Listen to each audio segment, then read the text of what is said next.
Narito ako sa isang lugar na di ko maintindihan. Nakikipagsapalaran sa buhay na ang hantungan ay kawalan.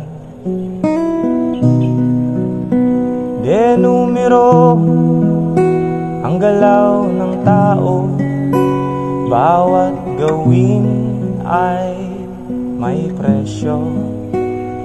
O narito ako sa isang lugar na di ko maintindihan. Daing ng tao'y di pinapansin, nililipad ng hangin. Pangkain sa araw-araw ay di malaman paano pagkakasyahin. Lalong yumayaman ang mga mayaman, lalong naghihirap ang mga mahirap. O narito ko sa isang lugar na di ko maintindihan.